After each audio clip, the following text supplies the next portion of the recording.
বাংলাদেশের এভিয়েশন খাতের সবচেয়ে বড় অবকাঠামো নির্মাণ প্রকল্প হল ঢাকা হযরত শাহজালাল আন্তর্জাতিক বিমানবন্দরের তৃতীয় টার্মিনাল নির্মাণ প্রকল্প। আধুনিক বাংলাদেশের প্রতীক হিসেবে যে স্থাপনাকে দেখা হচ্ছে, সেই প্রকল্প ঘিরেই উঠেছে নানা প্রশ্ন। থার্ড টার্মিনাল নির্মাণ প্রকল্পের স্বচ্ছতা, টেন্ডার প্রক্রিয়া, সাবকন্ট্রাক্ট এবং অর্থ ব্যবস্থাপনা নিয়ে গুরুতর দুর্নীতির অভিযোগ।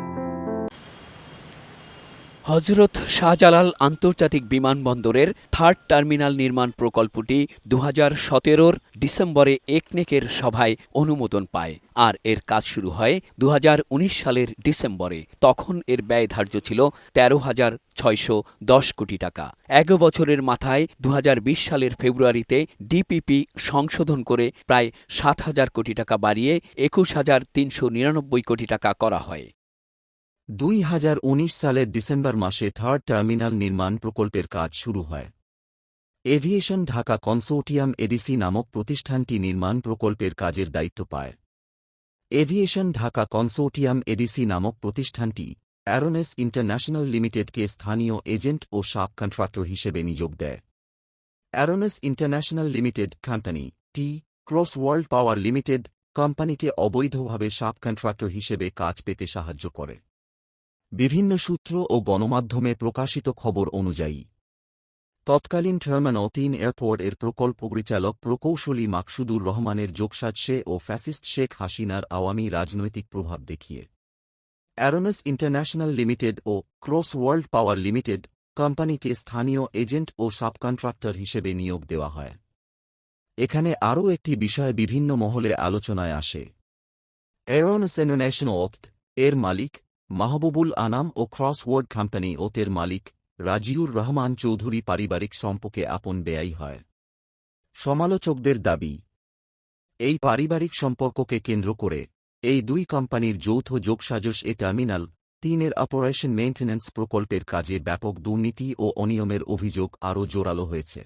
ক্রস ওয়ার্ল্ড পাওয়ার লিমিটেড কোম্পানির বিরুদ্ধে অভিযোগ হল টেন্ডার প্রক্রিয়ায় অনিয়ম, আওয়ামী রাজনৈতিক প্রভাব খাটানো, সাবকন্ট্রাক্ট ব্যবস্থাপনায় অস্বচ্ছতা, নিম্নমানের সরঞ্জাম ব্যবহার, অনিয়ম, জালিয়াতি ও যোগসাজশের মাধ্যমে অবৈধভাবে টাকা আত্মসাৎ করা। টেলিভিশনের সাথে দেয়া একান্ত সাক্ষাৎকারে বিমান পরিবহন ও পর্যটন প্রতিমন্ত্রী এম রশিদুজ্জামান মিল্লাত থার্ড টার্মিনাল নির্মাণ প্রকল্পের দুর্নীতির বিরুদ্ধে সরকারের জিরো টলারেন্সের কথা জানান। যেহেতু এখানে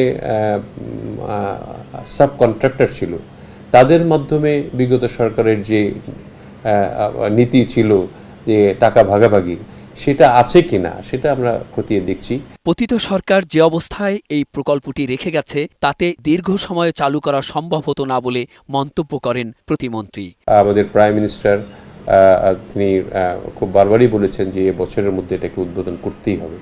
যে অবস্থায় ছিল তার থেকে কিছু কিছু করে আমরা এগুচ্ছি। আমরা আশা করি 9 মাসের মধ্যে আমরা এটাকে ওপেন করতে পারবো। থার্ড টার্মিনাল হযরত শাহজালাল আন্তর্জাতিক বিমানবন্দর ঢাকা এর সম্প্রসারণ কাজে প্রচলিত ক্রয় প্রক্রিয়ার বিদ্যমান বিধান লঙ্ঘন করে প্রকল্পের ব্যয় বৃদ্ধি, কাজ স্পিড আপ করে এবং সংশ্লিষ্ট প্রশাসনিক মন্ত্রণালয়ের আর্থিক ও প্রশাসনিক এখতিয়ার লঙ্ঘন পূর্বক ব্যয় বৃদ্ধি, ব্যয় মঞ্জুরি, পরিদর্শন, অর্থ ছাড়করণ সংক্রান্ত বিধান অনুমোদন প্রক্রিয়ার ব্যত্যয় ঘটিয়ে অবৈধ সুবিধা দেয়া নেয়ার অসৎ উদ্দেশ্যে প্রাক যোগ্যতা বিবেচনায় না নিয়ে নিজেদের পছন্দের ঠিকাদার দিয়ে কাজ করানো এবং অবৈধ সুবিধা সৃষ্টির নিমিত্ত অবৈধ অনুগ্রহ এবং অবৈধ পারিতোষিক প্রাপ্তির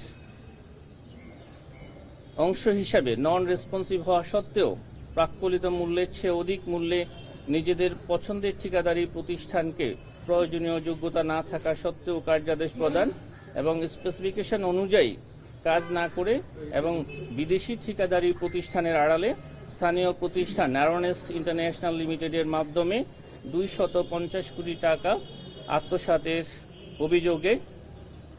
অভিযোগ সংশ্লিষ্ট জনাব তারেক আহমেদ সিদ্দিকী, সাবেক প্রধানমন্ত্রী সামরিক উপদেষ্টা, জনাব মোহাম্মদ মহিবুল হক, সাবেক সিনিয়র সচিব, বেসামরিক বিমান পরিবহন ও পর্যটন মন্ত্রণালয় সহ 10 জনের বিরুদ্ধে দণ্ডবিধির সংশ্লিষ্ট ধারা এবং দুর্নীতি প্রতিরোধ আইন 1947-এর সংশ্লিষ্ট ধারায় আরও একটি মামলা রুজু। সবচেয়ে উদ্বেগজনক বিষয় হল দুদকের মামলার তদন্ত এখনও চলমান থাকা সত্ত্বেও বর্তমান বিএনপি সরকারের আমলেও cross world power limited company নতুন করে টার্মিনাল বিয়োগ 3-এর অপারেশন ও মেইনটেন্যান্স কাজ পাওয়ার জন্য লবিং চালাচ্ছে বলে অভিযোগ উঠেছে।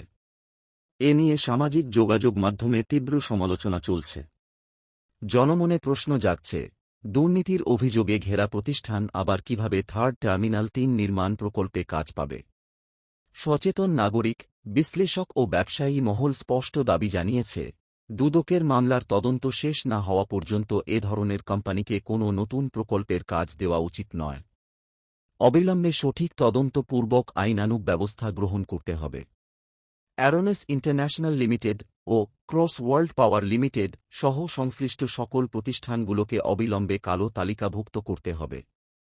যদি দুর্নীতিগ্রস্ত এসব কোম্পানিকে এখনও আবার কাজ করতে দেওয়া হয়, তাহলে দেশের উন্নয়ন বাধাগ্রস্ত হবে।